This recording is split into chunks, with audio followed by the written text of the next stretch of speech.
Romans had no concept of bacteria, no germ theory, and nothing resembling a modern antibiotic. And yet, Roman military medicine was sophisticated enough that soldiers with serious battlefield wounds regularly survived, treated by physicians working almost entirely through trial and error, centuries of accumulated observation, and a surprising amount of accidental chemistry that actually worked.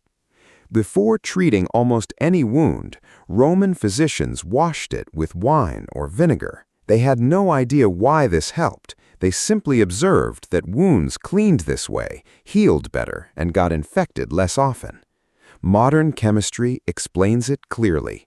Both wine and vinegar contain acid, and in wine's case, alcohol, both of which kill or slow down many types of bacteria on contact. It wasn't a sterile, modern-grade disinfectant, but as a basic first defense against infection, it genuinely worked. Honey was applied directly to wounds, mixed into salves, and packed into cuts as a matter of routine practice. This wasn't superstition. Honey has a naturally low water content and high acidity, which creates an environment bacteria struggled to survive in, and it also produces small amounts of hydrogen peroxide as a natural byproduct of its chemistry. Modern research has confirmed honey's genuine antibacterial properties so thoroughly that medical-grade honey is still used in wound care today. And unlike many antibiotics, bacteria haven't developed meaningful resistance to it. This is the detail most people find hardest to believe. Roman physicians packed wounds, including serious cuts and even skull fractures, with balled-up spider webs. The process usually started with cleaning the wound in a mixture of honey and vinegar, then pressing a wad of spider silk directly onto it. Spider silk contains vitamin K, which supports blood clotting, and the tightly woven structure of the web itself helps physically block bleeding while resisting fungal and bacterial growth.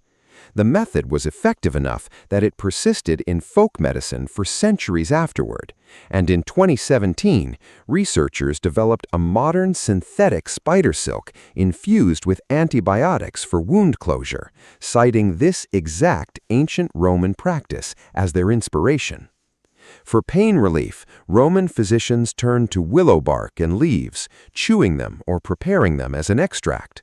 Willow bark contains a compound called salicin, which the body converts into salicylic acid, the same active compound family that aspirin is built from. Romans had no idea they were using an early, unrefined version of one of the most widely used pain medications in modern history. They just knew it reliably reduced pain and fever. By the height of the empire, Roman legions had access to something remarkably close to a modern field hospital called a valetudinarium.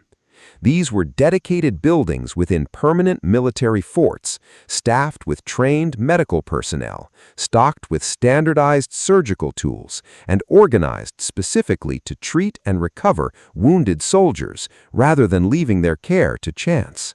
Archaeological excavations of these facilities have uncovered surgical instruments, including scalpels, forceps, and bone drills, refined enough that some tool designs remained essentially unchanged for over 1,000 years afterward.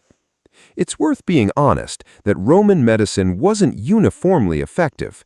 Without any understanding of germ theory, physicians also relied on treatments with no real medical benefit, and some that were actively harmful. Lead-based compounds were used in some skin and eye treatments, despite lead being toxic. Bloodletting was common, based on the belief that illness stemmed from an imbalance of bodily fluids called humors, a theory with no basis in actual physiology.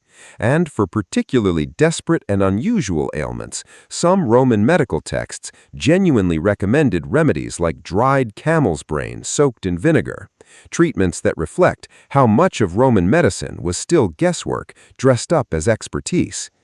Every method that actually worked, wine and vinegar washes, honey dressings, spider silk bandages, willow bark pain relief, organized field hospitals, was discovered without any understanding of why it worked, purely through centuries of trial, error, and careful observation, centuries before anyone had ever seen a bacterium under a microscope.